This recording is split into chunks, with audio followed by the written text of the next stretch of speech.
Evening, everybody. For the record, it's Thursday, July 11th, 2019. It's 5:15 p.m. The City Council is out of executive session. Call the meeting to order. We always start with the Pledge of Allegiance. Councilmember Bailey, would you lead us? I will. I pledge allegiance to the flag of the United States of America and to the republic for which it stands, one nation, under God, indivisible, with liberty and justice for all.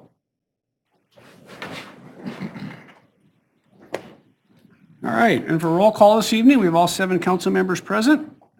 First item this evening are consent items, which includes the vouchers, minutes, and the previous meetings, and to accept a contract for the work down at Stevens Street and Mission regarding landscaping. And I'll make a motion to approve the agenda, the vouchers, and minutes from previous meetings, and also make a motion for the City Council to accept the work performed by the contractor TransBlue LLC on the Stevens and Mission landscaping improvements, City Project number SW17-06, and further authorize the mayor to sign the final contract voucher. Second. Motion by Councilmember Huffaker, second by Councilmember Kulas, to approve this evening's consent items, including the agenda, vouchers, and the minutes from the previous meetings, and for the council to accept the work performed by the contractor TransBlue LLC on the Stevens and Mission Landscaping Improvement City Project SW1706, and further authorize the mayor's signature on the final contract voucher. Discussion? Hearing none. All those in favor say aye. Aye. Opposed? Motion carries. Next on our agenda will be citizen comment. This would be a time if any member of the audience would like to address the city council on something that's not on today's agenda item. We'd give you 3 minutes. Ask that you come up and give us your name and address for the record. Yes, ma'am. Come on up.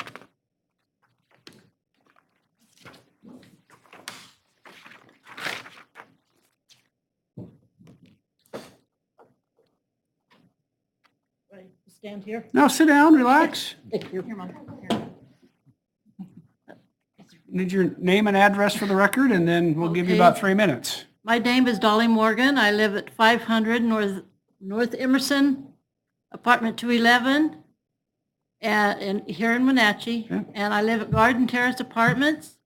And my plan today is try to rectify a parking problem on 5th Street, just northeast or west of Emerson. Mhm. It's designated red all through there, and we've been having a terrible problem with parking there longer than necessary. As I understand it, red parking is for emergency vehicles only. Yellow parking is for loading and unloading.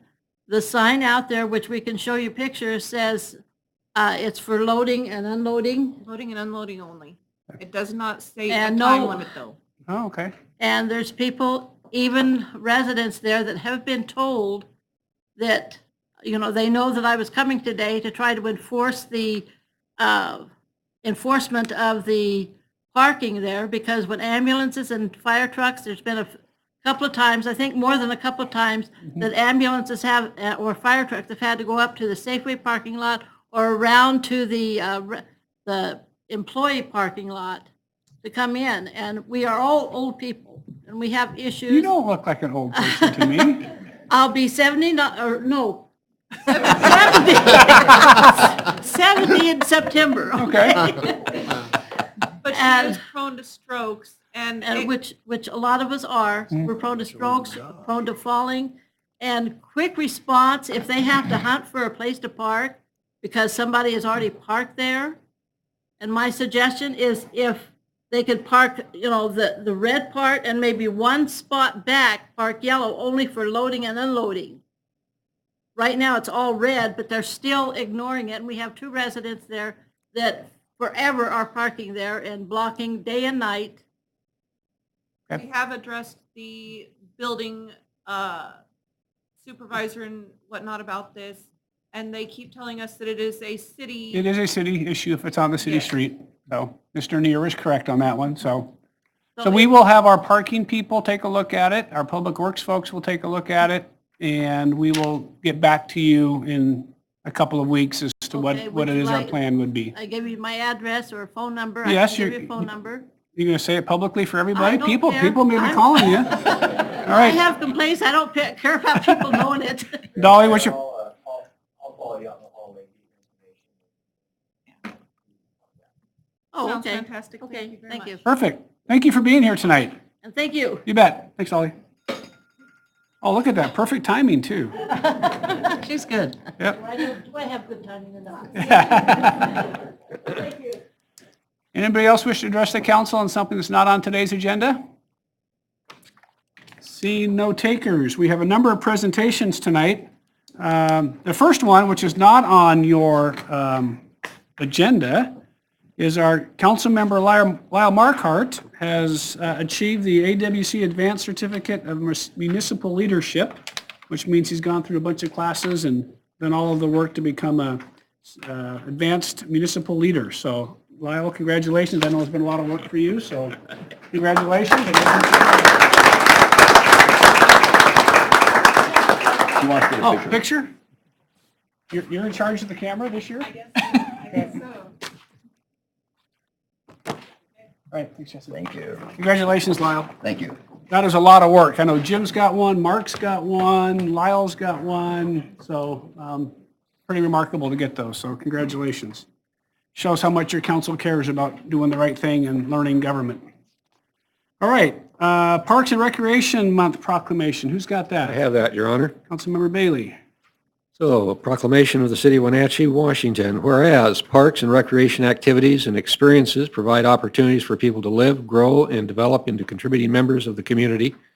And whereas parks and recreation enriches life experiences for members of our community. And whereas the parks and recreation agencies in the community provide outlets for physical activities, socialization, and stress-reducing experiences. And whereas parks, playgrounds, trails, natural areas, and recreation and aquatic facilities make our city an attractive and desirable place to live, work, and play, and visit, which contributes to our economic vitality. And whereas parks and natural areas provide a welcome respite from our fast-paced, high-tech lifestyles while protecting and preserving our natural environment. And whereas parks and recreation agencies touch the lives of individuals, families, groups, and the entire community, which positively impacts the social, economic, health, and environmental quality of our city. Now therefore, I, Frank Kuntz, Mayor of the City of Wenatchee, do hereby proclaim July 2019 as Parks and Recreation Month in the City of Wenatchee and encourage all citizens to join me in participating in and supporting the many recreational programs and facilities provided by public and private agencies. In witness whereof, I have hereunto set my hand and caused the great seal of the City of Wenatchee to be affixed on the 11th of July, 2019. Frank Kuntz, Mayor. Thank you, Councilmember Bailey. So David, is Dan Longager with us? Who's here today? Oh, Mayor, sir, long time no see. How are you? There you are, Mayor. Congratulations. I think Jesse's going to take your picture.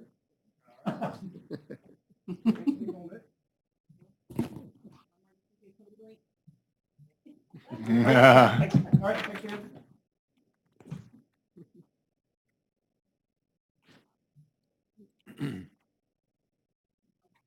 All right, and next is our one of our favorite awards is the City of Wenatchee Service Award. So we've got a number of employees who've been with us a long time. We get to celebrate them today. So Yes. Carrie Page and Caitlin from our HR department. Yes, So thank ladies, you. Thank you, Mr. Mayor. So I have a few employees here that just could not pass up an opportunity with a photo with you, Mr. Mayor. So if you could come forward, we would like to present the following employees with service awards, and we want to thank them for their dedication to the City of Wenatchee. And as I go through the acknowledgements, you'll see just how incredible it is as we go. First and foremost, I would like to invite Will Weems up. He is our water distribution supervisor in Public Works, and he has been here 15 years. Wow. So, yes. So if you could just stand right.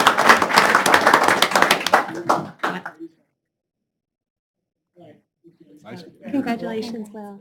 No photo bombing over there. You. You need a backdrop or something. Take a picture. So I now like to invite Adam Reichert up. Adam is our wastewater supervisor, the wastewater treatment plant for Public Works. Adam has been with us for 25 long, dedicated years.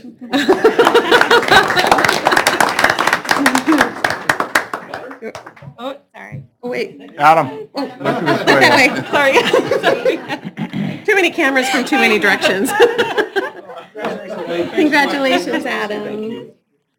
So, yes, absolutely. Just this is an opportunity, the two men that just came forward are two of the hardest working guys in the public works department, and they don't get a lot of accolades.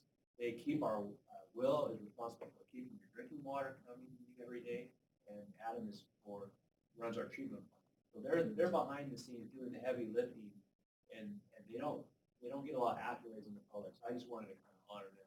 That's great. Yeah. Thank you. That's wonderful. So I would like to invite Tina Erwert. She's our record specialist, and she is assigned all of our evidence records in the police department. And so as you can see, with evidence division, and we appreciate her so much for the work that she does, 25 years as well.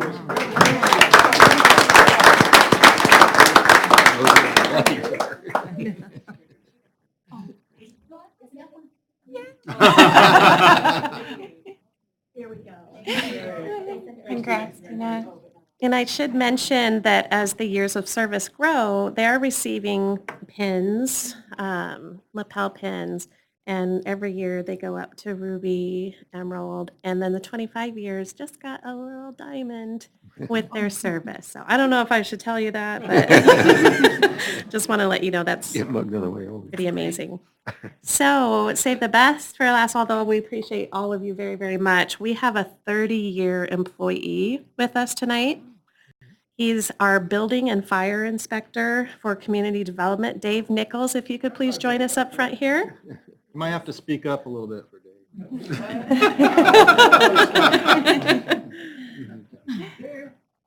Congratulations, that's awesome. It's incredible. Wow.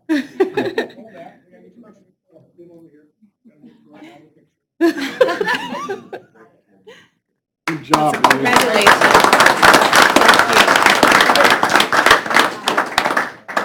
30 years? Yeah, What do you think? it's been a pleasure serving the citizens of Wenatchee. It's an extraordinary town with extraordinary people. It's been a pleasure.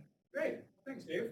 Hard job Yeah. too. He's amazing. So all of these all jobs are amazing, but yeah. So thank you very much for allowing us to take time during the council meeting. It means a lot, and we look forward to seeing you next time. So we'll have a few Thanks, more. ladies. Okay. Thanks, guys.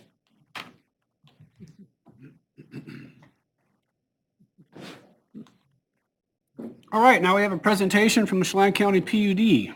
And I'm not even going to say what it's regarding because I didn't know what it was regarding, but I sort of know. Tika, how are you? Good evening. My name is Tika Sellers. I'm a customer outreach specialist with Chelan County PUD. So thank you, staff and council, for having us. Just wanted to share a public safety message with you, really, something that we probably don't think about. I know I definitely did not until I started working at the utility. I'm going to refer to Mylar balloons tonight as metallic balloons. Apparently you can't translate the word Mylar because it's a brand name. And also because it's a brand name, we thought metallic balloons would be better. So metallic balloons cause a lot of power outages. And if you've ever been at a party, maybe a gender reveal or something where people are letting balloons off, you wouldn't really think about it, but they're metal. And so when they touch the power lines, they do cause outages. We actually had one cause a fire last year out at Rocky Reach when it sparked the line. We had a metallic balloon cause an outage that impacted the hospital earlier this year. So our message is don't release balloons into the air. Have fun with them, enjoy them, but hang on to them.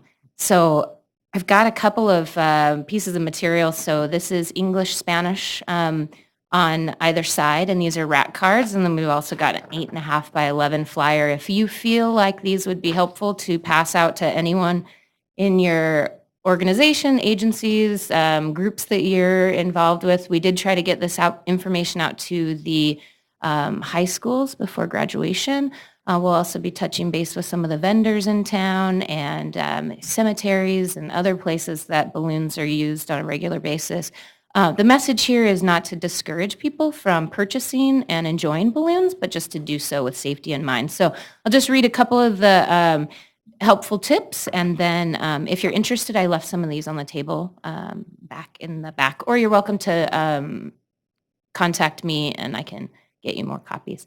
So a couple of messages are don't release into the air, as I mentioned.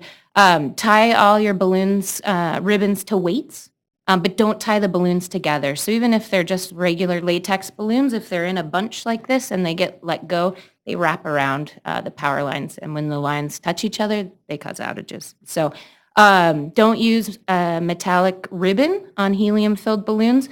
And when you're done with the balloons, just poke a hole in them and you can use them for a fun project with your kids or throw them in the garbage. So, and then if you find balloons in a line, don't ever try to retrieve them yourself. Always call either the outage hotline or, the outage hotline. So anyways, that's it. Anybody have any questions? So what are other jurisdictions doing regarding metallic balloons? Or is there other regulations in other places? Or In is the it state of most- California, there are some laws around metallic balloons. So they actually are required by law to have all balloons attached to a weight. And then they have a stamp on all of their balloons that says that you're not allowed to release these in the air and they must be tied to. Okay. That's probably the strongest regulation I've seen is in the state of California. But man, there's some crazy videos out there of power outages and huge explosions happening from metallic balloons touching the line. And really, when they can cause fires by sparking, Right. that's a big one. So, yep. All right. Okay, Thanks, thank you Tika. guys. Have a Appreciate good it. evening. You bet.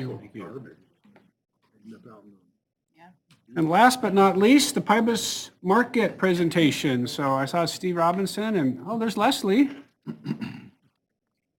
How are you? Very good, thank you.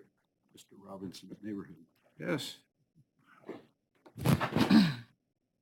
So, Mr. Mayor, council, and staff, I'm here probably in my last time as executive director of Pybus Market, since my last day there is August 15th. And I have kind of two purposes for today's brief comments. First is to thank the city council and you, Mr. Mayor, and the staff that I know so well around this room for the unwavering support that you've displayed for 7 years. It was 7 years ago in June that we began remodeling a Pybus Market, and then 6 years ago in May when we opened. And the support from people like Allison and Steve King, and I had a big smile on my face when Dave came up and accepted the 30-year award, because remember, he was one of the building inspectors at Pybus. So lots of great memories, and it just has been, as you all know, just a fabulous success. And the support from the city has been, from day one through today, unwavering and firm and resolved and remarkable. So I want to thank so many of you around this room today for doing what you've done. The second thing I'd like to do is introduce my successor. Many of you probably know Leslie, and I know she'd like to get to know many of you, and I think she has just a few words to say. Great. Well, thank you. I'm thrilled to have this opportunity. I have some very big shoes to fill. I look forward to working with all of you, learning lots as we continue to move forward at Pybus Public Market. We are overwhelmed with the community support, and my focus over the next few years is looking at how we continue to support all the terrific growth that we've had. So thank you. Great. I think that's it, short and to the point. Well, Steve, congratulations to you. You've been a great stalwart of the market, and you've been a joy to work with. And it's fun supporting great projects and good people, and Leslie's good people too. I've known Leslie for a long time, so congratulations to you. Congratulations, Leslie. Look forward to working with you. And Thank you. I very much look you will forward have to the it. cell phone numbers of most of our staff at some point in time as things seem to come up. And the parking structure looks like it's coming along very well. The plaza. Plaza, yeah. Yeah. It really is. So it should be done and open to the public a week from tomorrow. Okay. Wow. Okay. Went fast. Excellent. That did go fast. So Leslie will get to know the staff around this room, I suspect, over the next couple of years very well. Yeah. And again, it's been really good and really fun, and Leslie, I think, will take it to a new level. Thank you, Well, Steve. congratulations, Steve. Leslie, welcome. And Thank you. I look Yeah, forward to best working of with luck. everyone. All right. Thanks, guys. Thank you.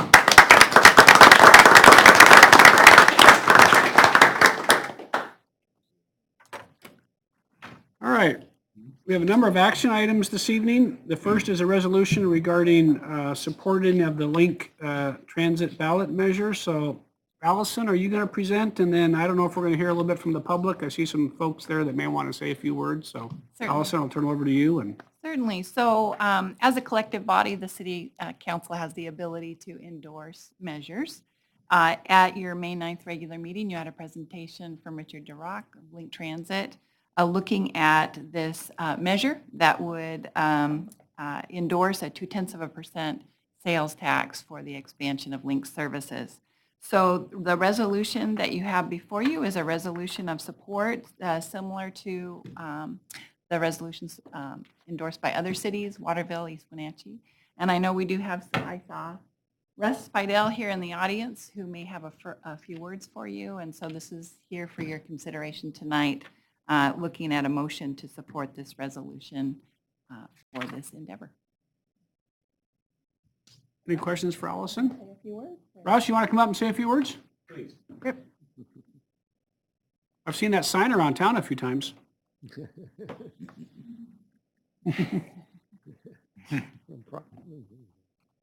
Thank you, Ms. Williams.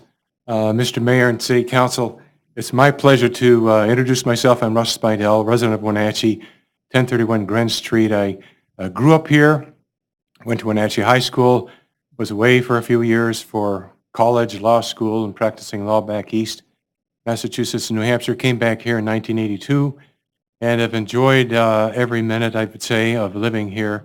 It's a great community, and it's thanks to people like you who keep it running so well. So first of all, I want to thank you for what you do as volunteers for our city. I'm a volunteer myself. I was asked to chair this campaign. It's my pleasure to chair the campaign. The proposition on that's in front of you will benefit our community in a number of ways, economically, socially, and environmentally. As you know from Mr. DeRock's presentation, we, meaning Link, I'm a volunteer, but I'll speak on behalf of Link, we transport 1 million people a year. Over half those people are going to and from work. That's a significant economic factor for us.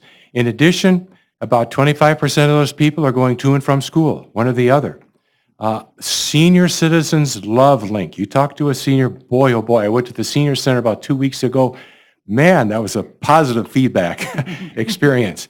As Ms. Williams has indicated, we've had endorsements of this resolution from the East Wenatchee City Council and from the Leavenworth City Council. Tonight, I'm hoping that the Wenatchee City Council will also vote in favor of this resolution. I might add that both East Wenatchee and Leavenworth were unanimous in their support. I mentioned economic. Well, why is it social? Well, because it helps the people who can't get around otherwise. Some of our population really does depend upon Link to get to and from. And then environmentally, Link is a big plus, as you know from the presentation by Richard DeRock. We're using more propane now. We have electric vehicles. And wow, we're on the cutting edge nationally on some of the things we're doing here, well, in part because our power is so inexpensive. So I hope you'll vote in favor of this. And I'd like to also, if I may, Mr. Mayor, ask that you give time to Lauren Lopsack, who's also a volunteer of our campaign committee. Sure. Thank you very much. You bet. Thanks, Russ.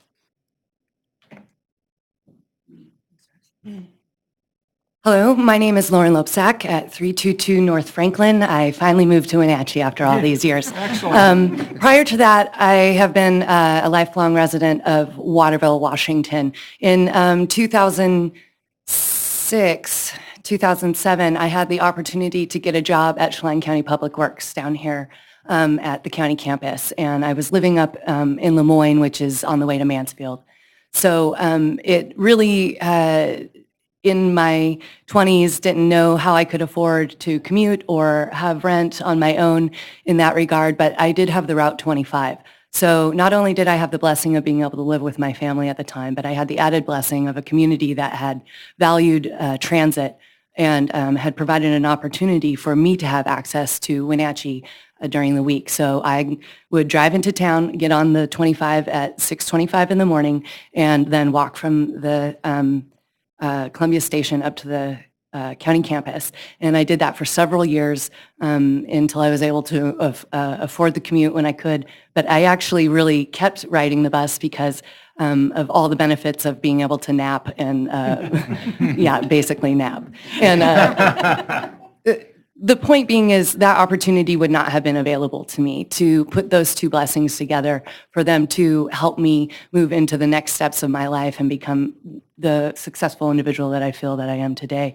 And whatever path I would have taken is great, but I am so grateful for this one. And now that economies have changed, definitely we have moved towards a service and tourist industry economy. Those times of days that people are getting to and fro from their jobs and the days of the week that they're going to work have changed. And I want everyone that is in this community to have experienced the same opportunities that I did.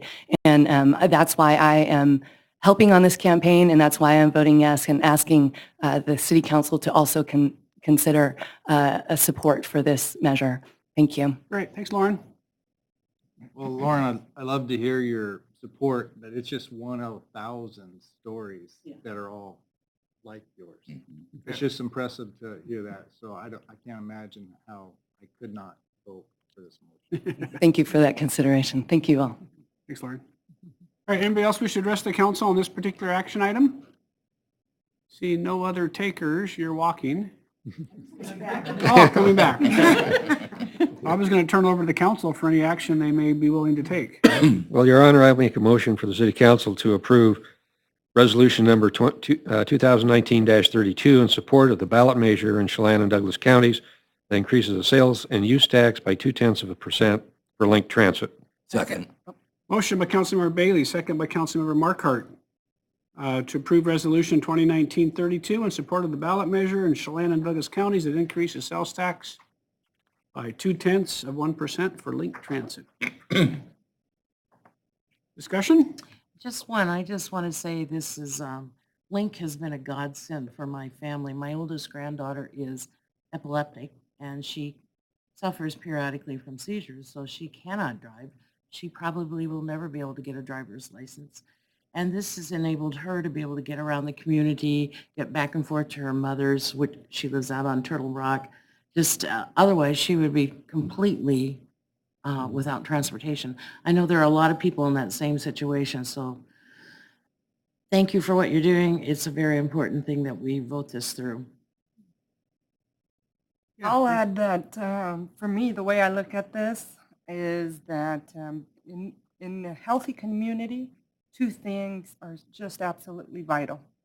One is communication, and two is transportation. And with this measure, we're just adding more of that transportation to make sure. Russ did not mention healthcare because a lot of people use the bus to actually get to a doctor. You know, I think you covered most of them, Russ, but I just wanted to add that one. And traffic congestion, too.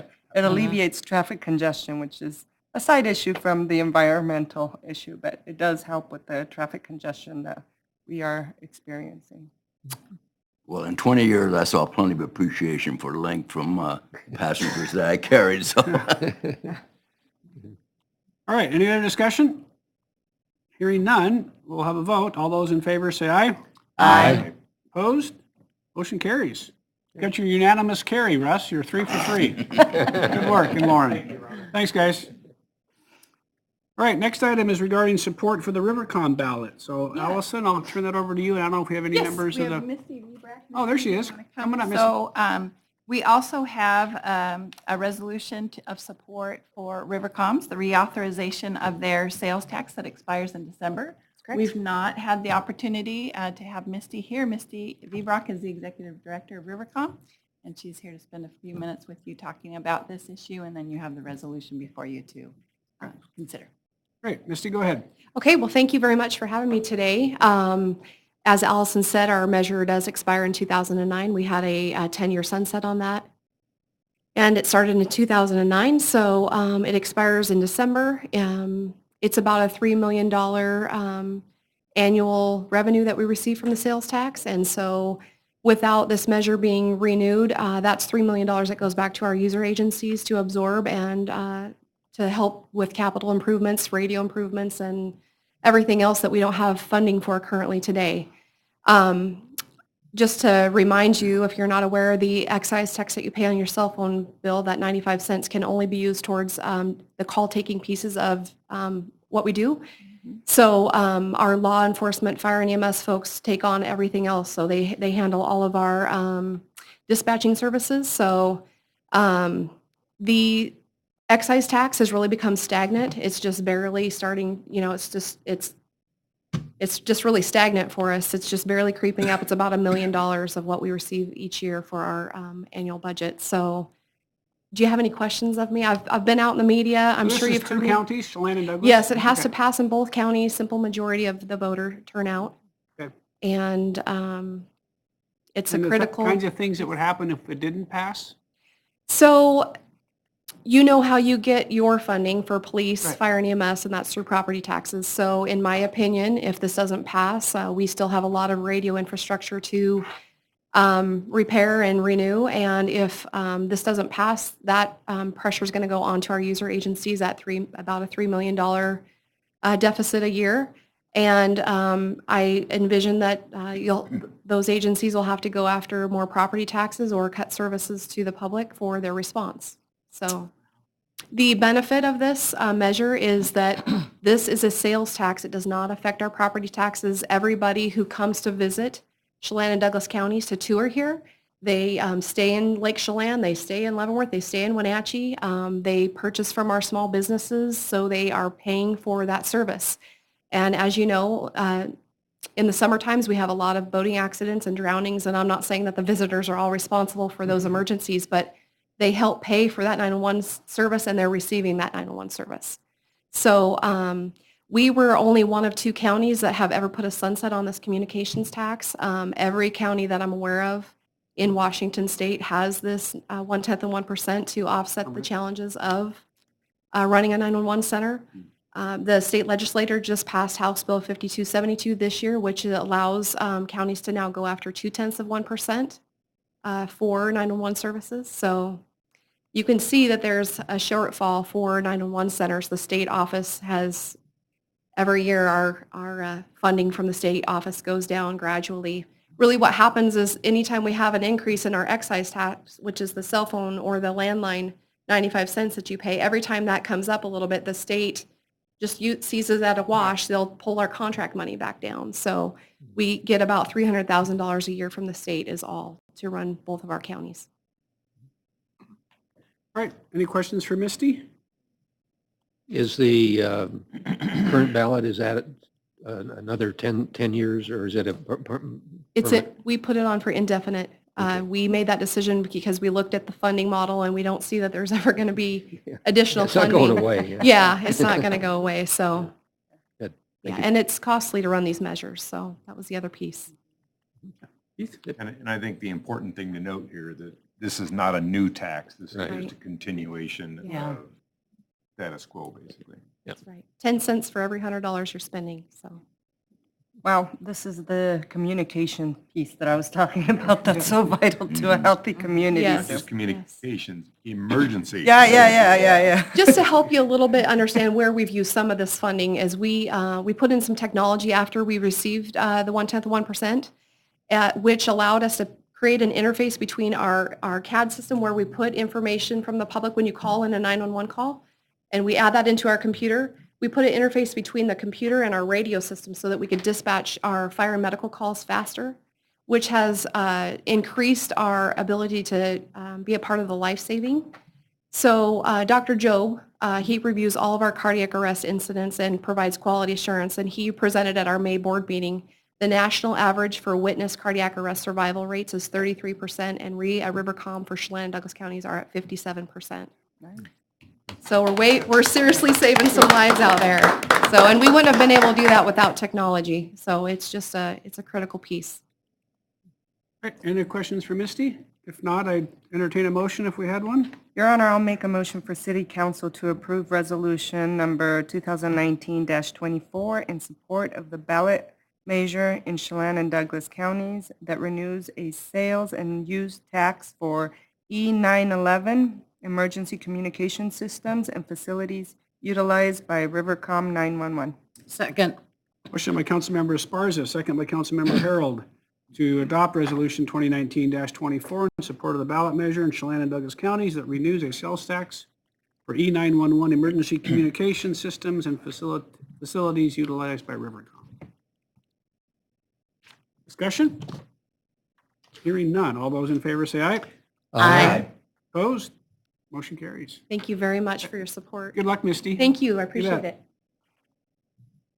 All right. David Erickson, we're going to appoint someone to the Parks and Arts and Recreation and whatever all committee that is now. Good evening, Mr. Mayor, Council. Dave Erickson, Parks and Recreation Director. This evening, we're requesting approval of Resolution 2019-28, which would appoint Lily Luna Cruz to position 9 of the Arts Recreation Park Commission. This is the student member position, and that's got an expiration date on the term of June 30th of next year. Lily applied to be on the commission. She's got a background at Wenatchee High School. She's going to be a junior going into this year, and she's participated in the theater department, the Apple Leaf, and then is also an honor society member. So we're pretty excited to have her on board. You might remember the last couple of student members we've had. We've been really lucky. Had some great students. Riley Sweem served 2 terms for us for 2 years. And then Sophia Dillon just wrapped up her 2nd term. Also, she served 2 terms. So we're hoping, since Lily is a junior, we'll get her for 2 years also. Excellent. It's great to have the students involved. So I entertain a motion. Your Honor, I make a motion for the City Council to approve Resolution Number 2019-28, appointing a member to the Wenatchee Arts, Recreation, and Parks Commission, that being Lillian Luna Cruz. Second. Motion by Councilmember Huffaker, second by Councilmember Bailey, to approve Resolution 2019-28, appointing Liliana Luna Cruz as a member of the Wenatchee Arts, Recreation, and Parks Commission. Discussion? Hearing none. All those in favor say aye. Aye. Opposed? Motion carries. Thanks, David. Thank you.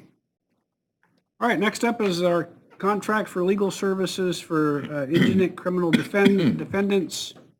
I think the last contract we had lapses at the end of this year, so we were approached by the attorneys that do that work for us, Yednak, Cottenkamp, and Estworthy now, to renew, and so we looked at the contract. We talked with our legal team in terms of how all the cases are getting worked through the system. It seems like that's all been quite a bit better than it was under the previous contract. So they've asked for a renewal, which is in front of you today. So turn it over to Allison. Good job. Did I So tee yes, that up Allison okay? Williams, Executive Services Director. We were approached early this year. We appreciate that when our contractors approach us early in the year. As you know, each year you face a certain number of contract renewals for the essential services that the city provides. And one of the essential services that we provide is for the defense of our indigent criminal defendants. And so the city has been through a number of contracts, and as you know, this work is hard work, and of course, with the caseload limits, it has been a moving target in terms of providing this representation. And so you have a contract before you that is a renewal with Cottenkamp, Yednak, and Esworthy. The term is for 3 years with an option for a 3-year extension. The compensation is set at $575,000 annually and adding an escalator. Their last contract was a 3-year contract without an escalator in it. And so were that to have been there, we would have been at this level. And all other terms of the contract remain materially consistent with the past contract. They did ask for an addition of the investigator fees from $5,000 a year to $7,500 per calendar year. And that has not seen an uptick in past contracts, so that is a reasonable request. They are here. If you have questions for them and their representation and the work that they do, but I did an internal and external review of the services that they provided and had very positive response to this contract. And as you know, in prior years, it has always been a difficult work and a difficult contract, and they've brought a level of professionalism to it that has been appreciated. So we would ask for your support and authorize the mayor to sign the contract for legal services. And of course, if you have any questions for them, they are here to answer those. I'd like to put Nick on the spot. Hey, Nick, how's it going? This was your first term, right? You guys did this. Right. Come on up, Nick, sit down. Yeah, if you don't mind. I Gotta don't hear you care, on I don't TV. care who it is, I just know Nick. Well, my partner Andy does most of the administration of this contract, but I do enjoy working with the attorneys that are in district court representing indigent defendants, and it's been a pleasure working with everybody. So it's pretty smooth. Yes, there's always bumps in the road, but Especially at first, but then it kind of worked out. Yeah. Yeah. I hear good things. Good. Yeah. Good. No, we enjoy providing the service. So. Yeah, I mean, they're obviously taking care of the indigent defense, and Steve's firm is prosecuting the same folks. Right. So but they got to work together, and they got to get so the key is there's cooperation, and calendars are working well and smoothly, and that's the part that we want to make sure is getting, both works are getting done. Yeah, so I mean, both sides have to be diligent in moving things forward, or it gets bogged down really fast. Absolutely. And it's worked really well since these guys took it over. Okay, any other questions, council members? I'll make a motion for the city council to authorize the mayor to sign the contract for legal services for indigent criminal defendants with Cotton Camp Yednick Esworthy LLC. Second. Got a motion by Councilmember Poyer, second by Councilmember Esparza for the city council to authorize the mayor's signature on the contract with legal services for the indigent criminal defendants with Cotton Camp Yednick and Esworthy PLLC. Discussion? Hearing none. All those in favor say aye. Aye. Opposed? Motion carries. Thanks, gentlemen. Thank you. Thank you. Thank you very much. Thanks, Mike. All right. See if we can figure out how to do an annexation. Brooklyn, you doing these? Somebody will.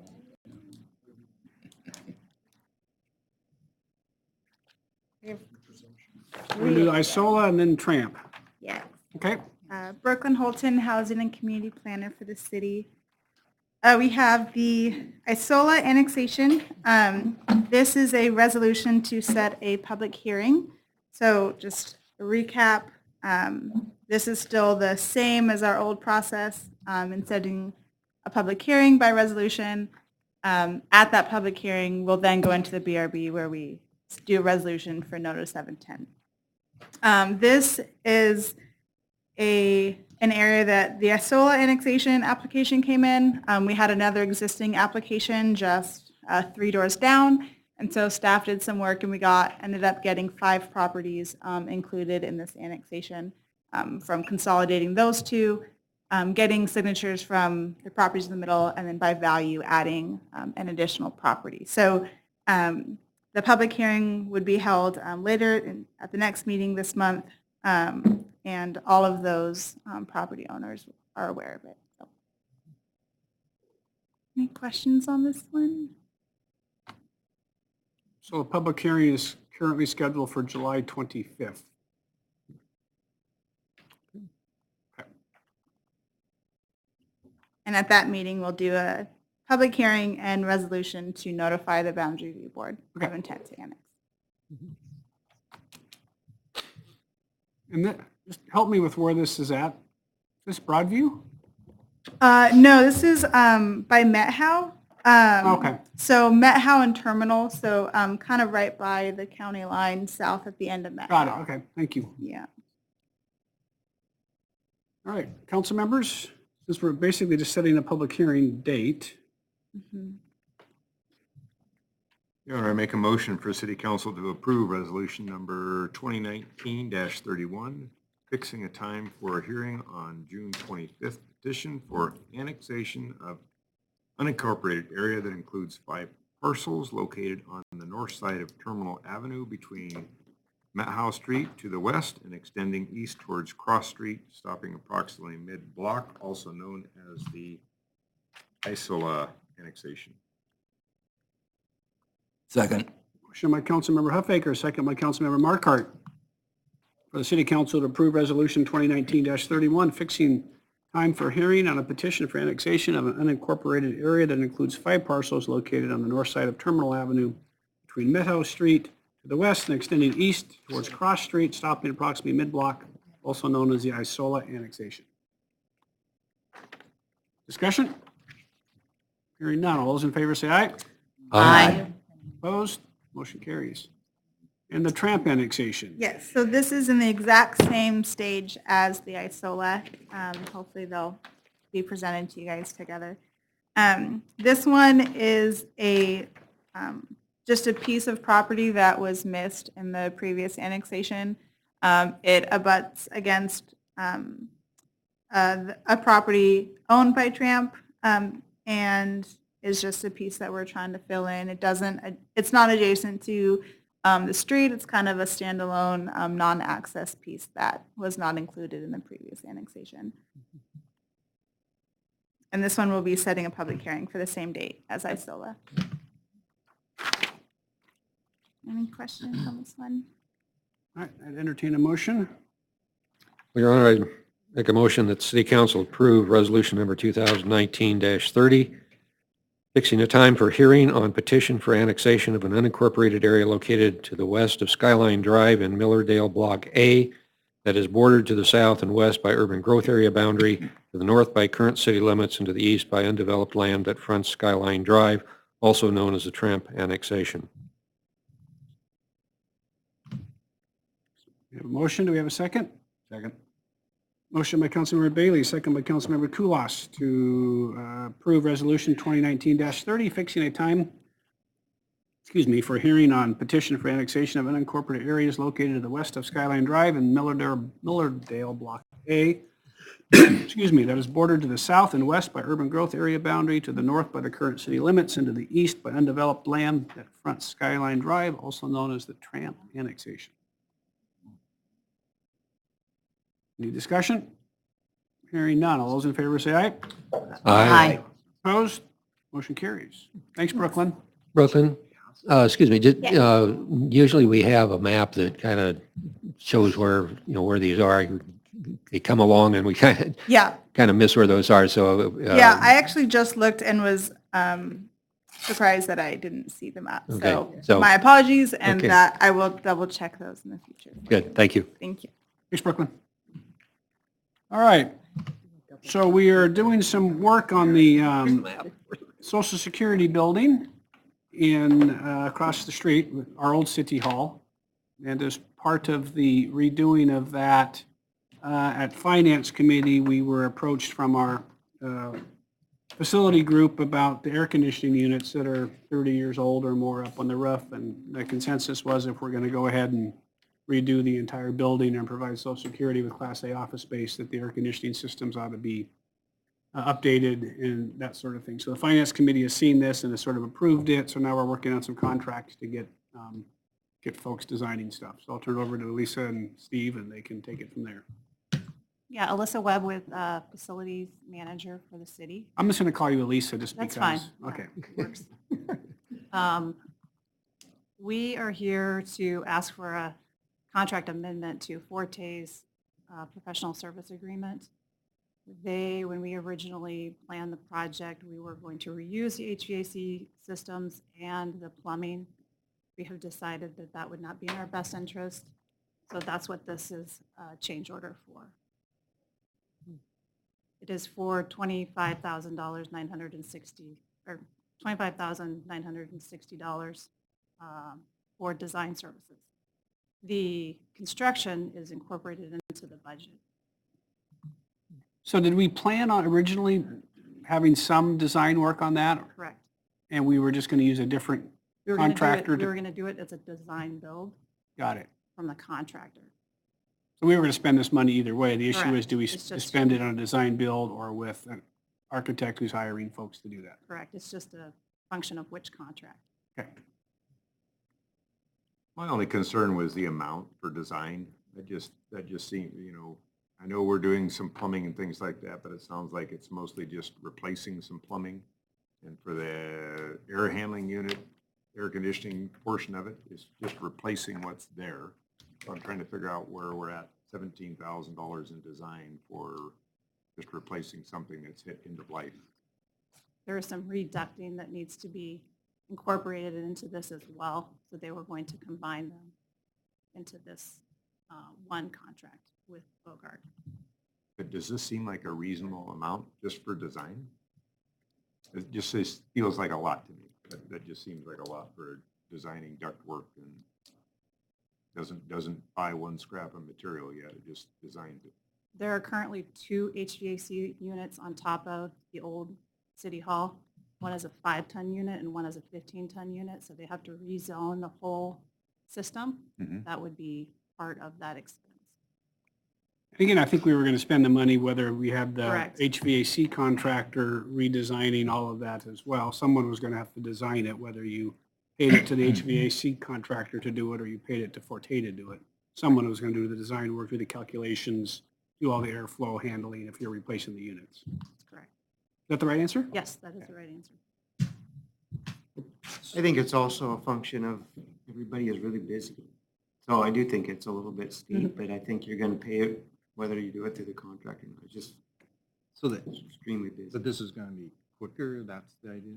Yeah, so they'll be able to bid it as one package, all the design, instead of trying to coordinate a different contractor to come in and do a design bill, you're going to be able, it's all comes together as one package.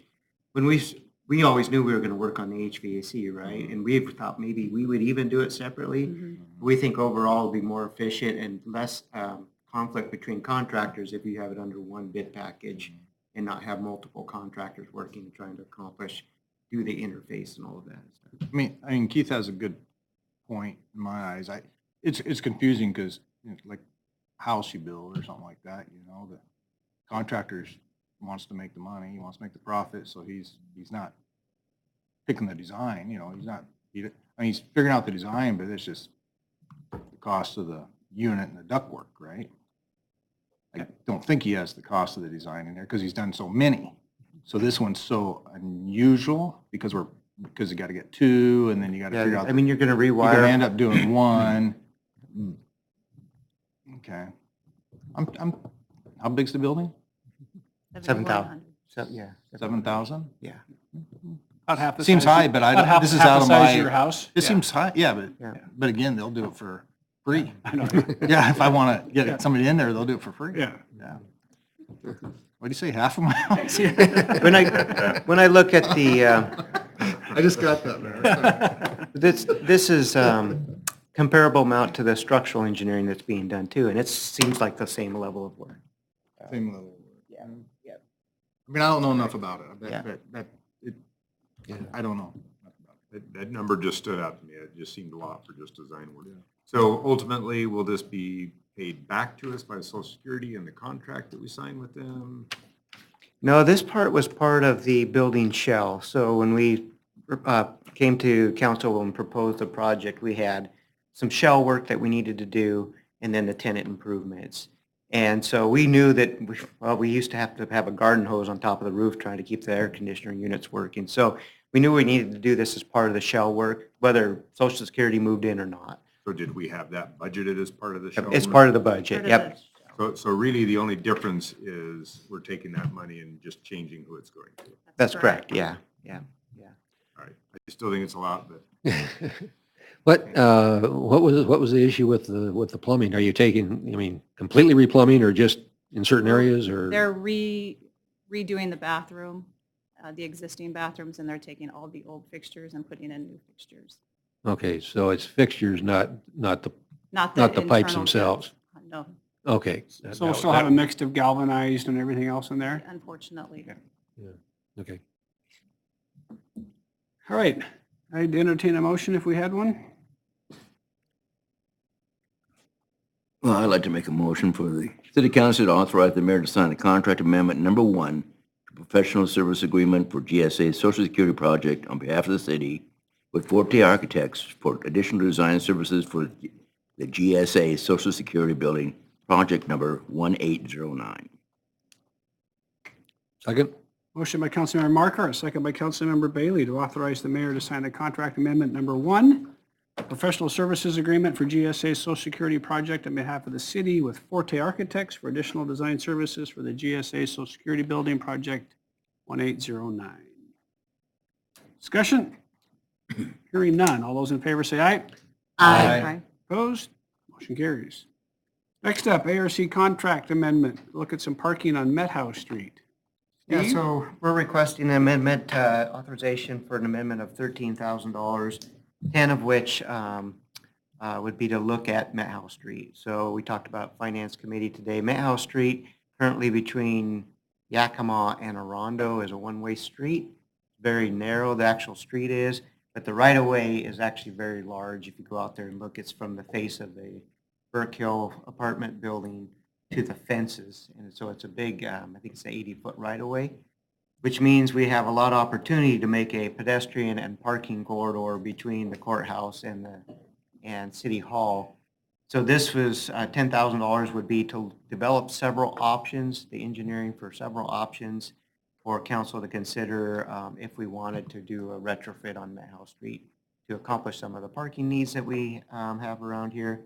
And then the other $3,000 will be reimbursed by the condo association. It's to look at a revised or see if there's some more efficient ways to deal with parking in the back, which when we did the condo association agreement, we had rough layouts to give us an idea of stall counts. They want to look at that a little closer, look at dumpster location, some of those things. And so the $3,000 would be the condo association bill. So really the cost to the project is $10,000.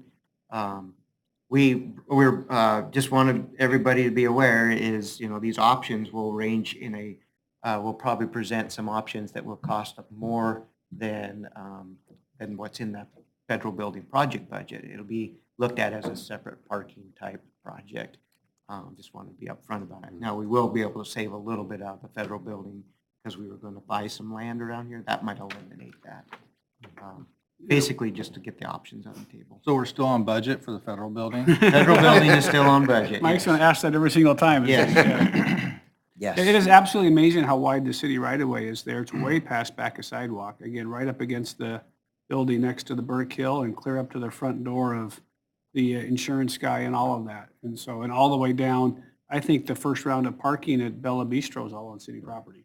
I don't know how close you can see the lines on there, but The revenue source for us. yeah, and so I think it's a great idea to get alley parking or maybe get angle parking on both sides or a really wide sidewalk on one side of the street or make it pedestrian over to the courthouse a little better. So some great opportunities there. It was just amazing to see that on the map that there's a lot of that land. It's the cities. What's the cost for parking stalls now? We consider 40,000 or 20,000? That's for a garage stall. Yeah, but- For street stall, it'd be like 8 to 9. 8 to 9,000. Yeah, so I think it makes sense to study that and might be some fairly cheap parking for us. Yeah. Rather than on property that we already own. Yeah. Yeah. All right. Any questions? If not, I'd entertain a motion. Your Honor, I move for City Council to authorize the mayor to sign contract amendment number 1 to the professional services agreement for Wenatchee City Hall on behalf of the city with ARC Architects for additional design services for the Wenatchee City Hall project number 1716. Second. Motion by Councilmember Harold, second by Councilmember Poyer. Authorize the mayor to sign a contract amendment number 1 to the professional services agreement for Wenatchee City Hall on behalf of the city with ARC Architects for additional design services for the Wenatchee City Hall project 1716. Discussion? Hearing none. All those in favor say aye. Aye. Opposed? Motion carries. Thanks, Lisa. Thanks, Steve. All right, we have 2 public hearings this evening. The first is regarding cryptocurrency mining and data code amendments. The second is regarding the Laverne annexation. For both of those, we will hear from staff. We'll then turn it over to the public for any comment they may have, and then over to the council for any action they may be willing to take. So the first up is cryptocurrency. Glenn, is that you? Yes, Mr. Mayor, is it possible to have the annexation first? Sure. Depart for the evening? Sure. Let's do item J then, the Laverne annexation. So Brooklyn, we'll turn it over to you. Such a nice boss, Glenn. No, but unfortunately, no. Well, I have tomorrow off, so I'll start my weekend. Okay. So the Laverne annexation is the one that was the first one to go through the boundary review board process. It was our trial one, which is why it's still here. And it was actually an application from 2018. It is a single property. It is just right up the street from the Public Services Center on McKittrick. And it was a single owner that put an application in, and no one, the value didn't allow any other properties to be brought in, and nobody else was interested in signing on. So it's just that single corner lot. Since this is the 19th time we've seen this, I'm not sure we have any questions from council. Any member of the audience wish to address the council on this public hearing item, the Laverne annexation? Being no one willing to discuss with this, I'll turn it over to the council for any action they may have. Mayor, I make a motion for the council to adopt ordinance number 2019-31, providing for the annexation of an unincorporated area located on the southeast corner of the intersection of McKittrick Street and Pershing Street, also known as the Laverne annexation. Second. Motion by Councilmember Kulas, second by Councilmember Huffaker to adopt ordinance 2019-31, providing for the annexation of an unincorporated area located on the southeast corner of the intersection at McKittrick Street and Pershing, also known as the Laverne annexation. Discussion. Hearing none. All those in favor say aye. Aye. Opposed? Motion carries. And just We should pop a bottle of champagne for getting an annexation all the way through to the end, shouldn't we? It's a good day. Yeah. Just an update from the last council meeting. It was asked, if boundary review board continues to not give any response, is this a requirement to move forward? And we are looking into that. So if this is something that they never officially form, do we have the opportunity to bypass that resolution? So keep trying to find updates for you guys, but as of right now, we'll keep sending it to them. Okay. Thanks, Brooklyn. All right, cryptocurrency mining. Glenn DeVries.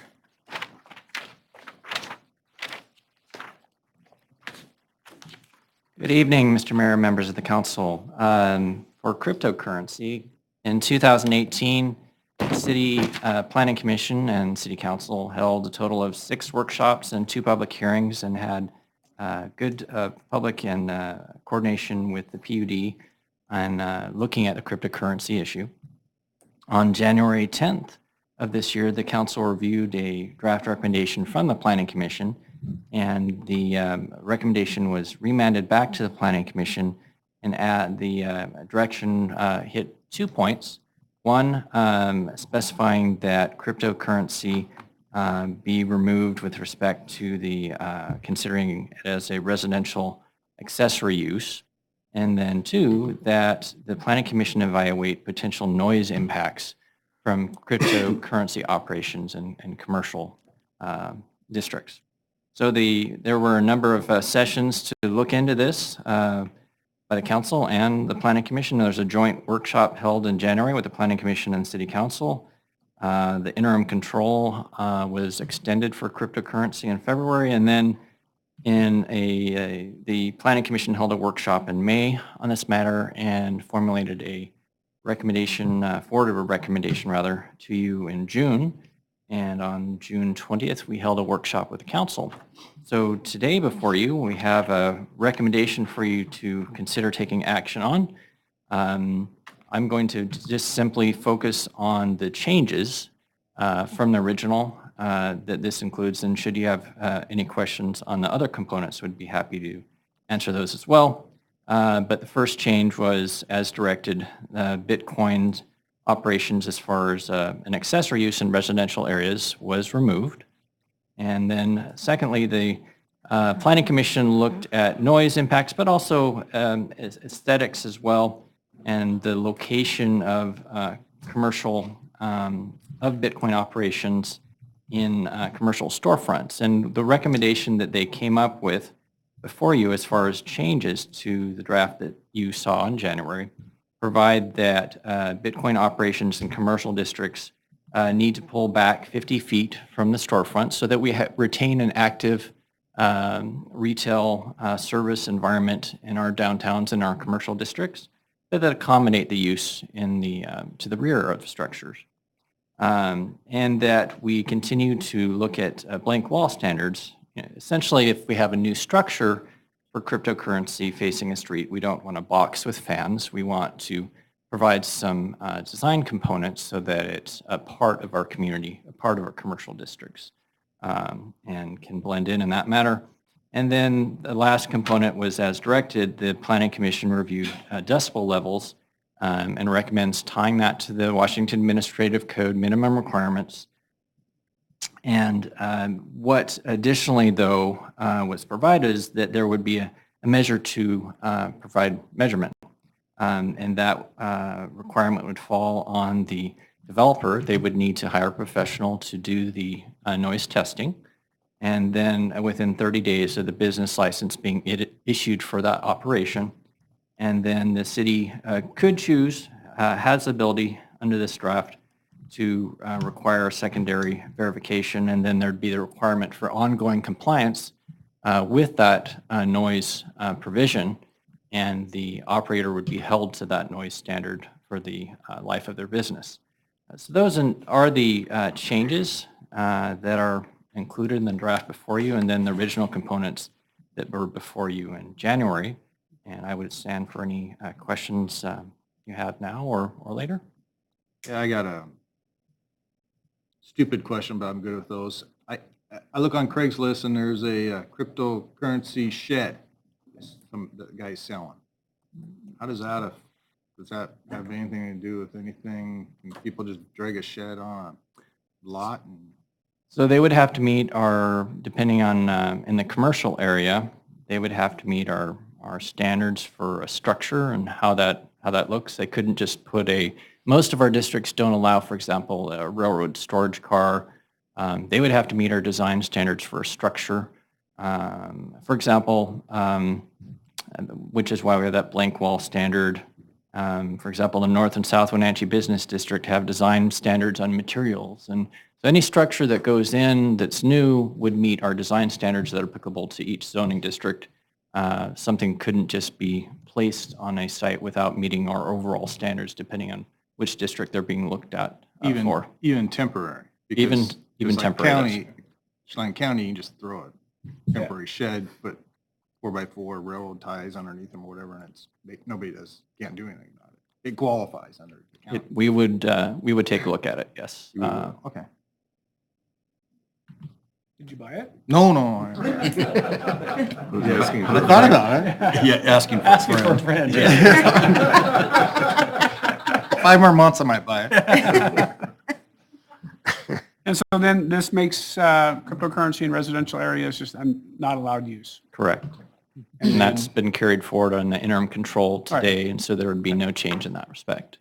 And the PUDs indicated that those have dropped off significantly. Well, the price is back now, isn't it? Yeah. And if Asking for a friend, of course. Yeah. And if we adopt this ordinance this evening, the interim control expires once this becomes effective. Correct. And that is, that sunsets in mid-August. This takes effect 30 days from adoption, from publication. Perfect. All right, and we've, for just members of the audience, we've seen this a number of times. So any questions for Glenn? If not, I'll turn it over to any members of the audience who wish to address the council on this particular item. Yes, sir, come on up.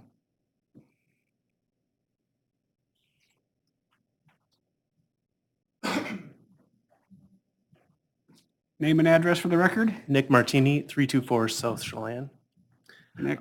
So I guess one question I have about this has to do with whether there could be something like a grandfathering provision for existing mines that don't have to deal with these new requirements. So I came to this city 18 months ago to try to build a cryptocurrency mine. And in those 18 months, I really haven't accomplished anything. I've just kind of gone in circles with the bureaucracies of the city. And things have changed pretty significantly as far as the costs and the burdens. And so my question is, my goal was to build this a long time ago and have this up and running and be done with it. And the impression that I got was that there is the possibility, in talking with the building department, that existing mines wouldn't have to deal with these new provisions. If that's the case, I don't see any language about that in the proposed code revisions. And if that is a possibility, I'd like some sort of consideration in terms of whether that could apply to my situation, even though I don't have the mine up and running. So let's hear from our attorney about what would be a grandfathered in use if someone's already. Let's use the correct term, non-conforming, Okay. Yeah. because you might be denigrating grandmothers and Okay, grandfathers okay. both. Steve, you want to comment to that? Well, so typically if the code changes, a non-conforming use would remain legal so long as it didn't change or stop. But it would have to You be. can't have provisions to phase that out. Right. But I don't think. Right.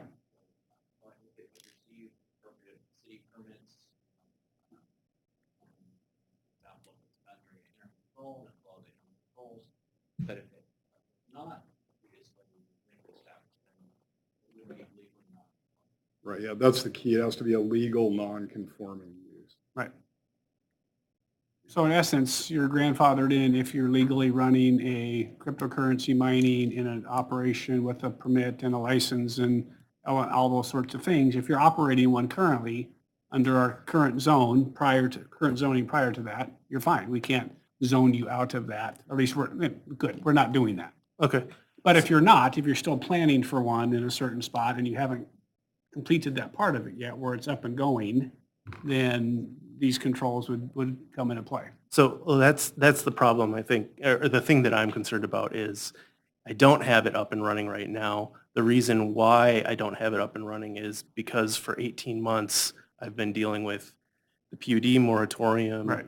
dealing with the city as far as planning, trying to deal with, and it's a commercial property that I reside on. It will be, under the new provisions, allowed, and it is, I guess, a non-conforming use.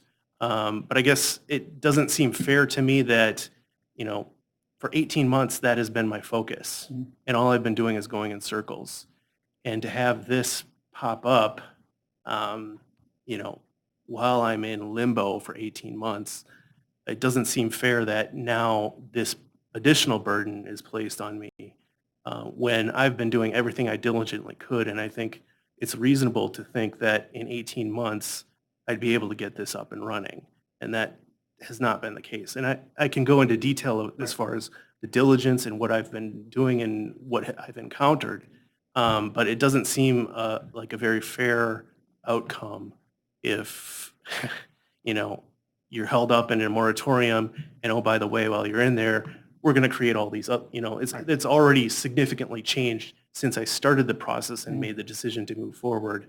Now it's like, here's even more burdens. And I think, you guys just talked about, or I shouldn't say guys, but you've talked about how use has fallen off the charts. Well, that's because every time you turn around, there's a new cost and a requirement.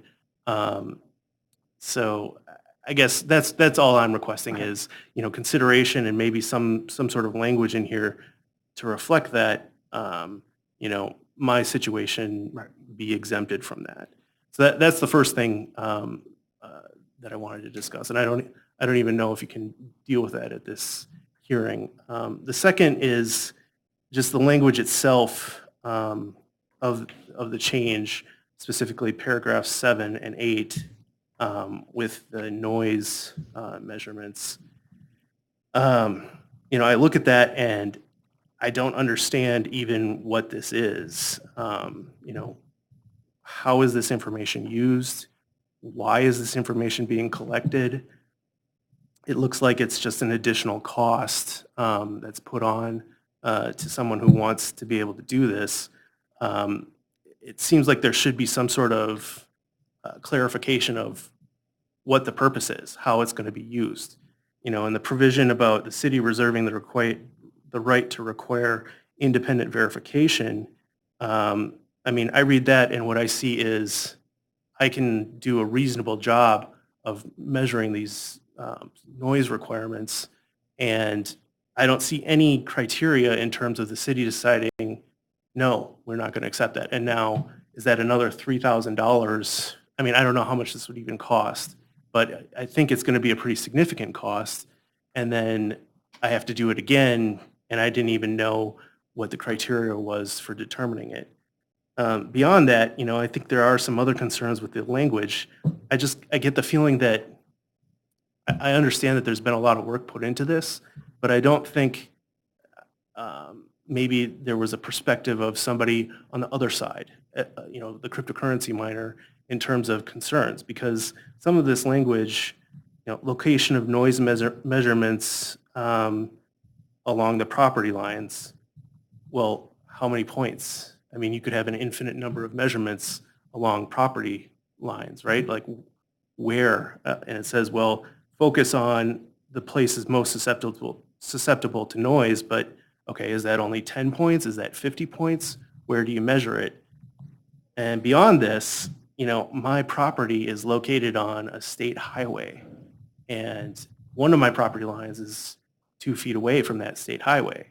So there are fire trucks, there are ambulances, there's police cars, semis, lots of traffic. If I do a decibel measurement, it doesn't distinguish between the noise I'm making and the noise that's on the street. So does that mean I get penalized because there's a lot of noise already that exists in that area?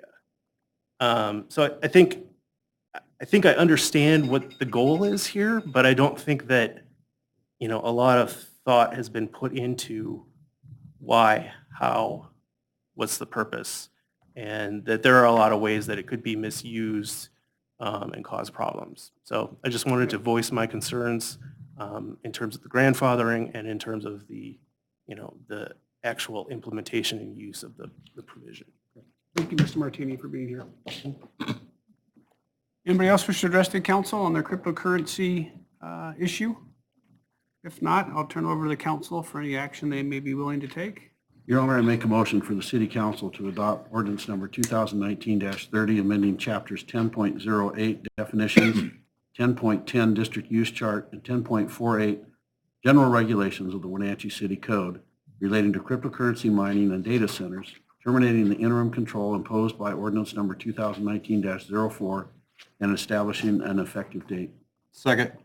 Motion by Councilmember Kulas, second by Councilmember Poyer to adopt ordinance 2019-30, amending chapters 10.08 definitions, 10.10 district use chart, and 10.48 general regulations of the Wenatchee City Code, WCC, relating to cryptocurrency mining and data centers, terminating the interim official control imposed by ordinance 2019-04, and establishing an effective date. Any discussion from the council members? Hearing none, all those in favor say aye. Aye. Opposed? Motion carries. Thanks, Glenn. Thanks, Mr. Martini, for being here. Mayor's report. I think the first thing we have to sort of deal with is our next regularly scheduled meeting is July the 25th for a regular council. Maybe have a work session next week. I will be gone. Your mayor pro tem will be gone. So there's 5 of you left. I'm sort of looking for who's going to be here and who we can appoint as an interim mayor pro tem to run the meeting. Are you all plan on being here 2 weeks from today? Anybody's Yep. travel schedules? Yeah, and then we can elect a mayor pro tem to start the meeting. Okay, so we can do that then. We don't need to do it now? Okay, so you'll be here on the 25th? But we can if we want to now. I don't care. It doesn't matter to me. I just wanted to make sure that you know that both of us, don't be surprised if Mike and I are here. You two aren't going to be here. Mike and I are going to be, so the mayor's going to be gone, the mayor pro tem is going to be gone, so you guys can appoint somebody. Well, I would make a motion that for that, what's the date? July 25th? July 25th, that Councilmember Esparza serve as Mayor Pro Tem. Second. Oh, we got a motion and a second. That was quick. Third. Motion by Councilmember Kulas, second by Councilmember Poyer to appoint Councilmember Esparza as the interim Mayor Pro Tem to run the meeting on July 25th. Any discussion? 3 public hearings. See, the first liar doesn't have a chance. Yeah. All right.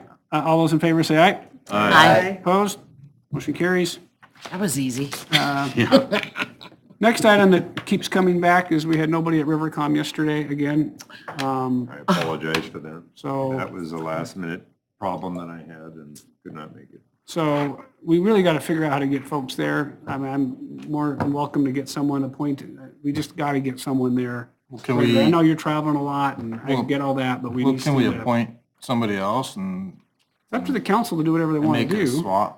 I would do, help out with the Chelan Douglas County action. I think, is it Wednesday? Second Wednesday of the month. Yeah. And I Is it can in the help you morning out at 9 or 10? with some of the or others if you want. 9 a.m.? It's up to you guys if you want to make the switch. I just think that's one we got to make sure we get folks there on a regular basis. Yeah, I'm okay with that. Okay, can I make a motion? Yeah.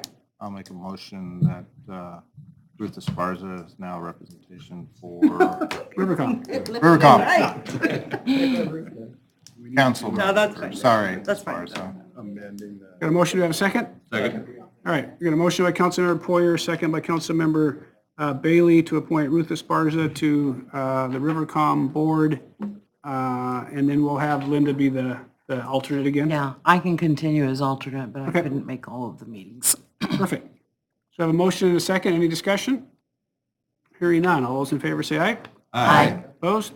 Motion carries. So you'll bring us a new resolution on the consent items for the 25th to make those changes? Yep. And you'll let Priscilla or whoever know? Perfect. You'll have a- Mayor's report. I got to look and see what's been going on. When did we meet last? 2 weeks ago. Or July My 4th. goodness. Yeah. So the bond, just an update on the bonding for our federal building. It's ongoing. Looks like we're going to do $14 million worth of bonding, $12 million for the building, $2 million for roads is sort of where we settled in. We did talk today about at Finance Committee, there's our consultants, Dave Tragerser and Roy, have suggested sort of a complicated, where you did some bank tax exempt financing, which would give us a little bit of a lower rate, but if you did that, you would have to have some taxable portion. We've looked at both of those. I think we're leaning to make it simple and doing it all sort of tax exempt. It costs a couple of dollars more, but a lot more headache for Brad and his team. So I think we're sort of settling in on that, and sounds like we'll be in the market in a couple of months. Is that what you're thinking? I think mid-September, Okay. beginning of September. And that's the more traditional Yes. way, and also something to do about auditing, it'll be easier or something like that, or, yeah. Okay. I did sign papers at Central Washington Title on Monday, so we are now the owners of the Brandt property. So that has closed. Chief Crown's trying to figure out how to get the drug task force maybe in some of that property to do some of their work. So that's going well. We had Public Works Economic Development meeting, talked about normal things, and then again, we met with the port and others. Met with Senator Parlett yesterday, still trying to figure out how to get money out of Douglas County for purposes of Parkside. We were told no, then now she's trying to figure out how to recreate that. So stay tuned. Not particularly 100% think that's going to happen. Allison, plug me in. Met with the WDA folks yesterday, mostly regarding parking issues. Some of the old street walk signs in downtown, there's some mid-block concrete signs that are old, aren't painted well, and the lights don't work. Other than that, they're doing wonderful. Yeah. So I think there's, I used one today. yeah, some thought of either updating those, removing them, doing something to doll that sort of thing up, so. Talked to Rob about that today. Yeah, and discussion on trees and landscaping and some of the normal stuff. So I think that meeting went well. And I think the big thing there too is we've been going through this huge process for the parking Customer First program is taking some time to get through that. And so they were also asking for changes in our code from 3-hour back down to the 2-hour. But we really need to get the whole program laid out because that also defines where you might have 2-hour and where you might have some longer term parking and the parking permit system. So we just, now that Steve has Matt Shales and we're working through some of that, we need to pull all of that together and provide it in a comprehensive manner. It has been exacerbated this summer because there are 11 buildings under construction in downtown. And so one of the other things they asked for was the construction permits that the police department provides, maybe upping the cost of those and monitoring those. So. And while it's on the essentially outside or the periphery of our downtown, I've had an occasion to observe things at the parking lot that is next to Columbia Station and the Amtrak station. And actually, I was going to call Ms. Loebsack until I found out that she had jumped ship to see, because I think that's a Link managed parking facility. Yeah, you I know? think actually they've been working on chasing that down for a while. Yeah. And That's actually a property owned by BNSF that Link or WashDOT. And the problem is people are using it for very long-term parking. And so when you go to pick someone up either from, or drop someone off for Amtrak or the shuttle, there's no parking there. And I can tell that there's long-term parking because there's like 2 feet of snow on half the vehicles this winter.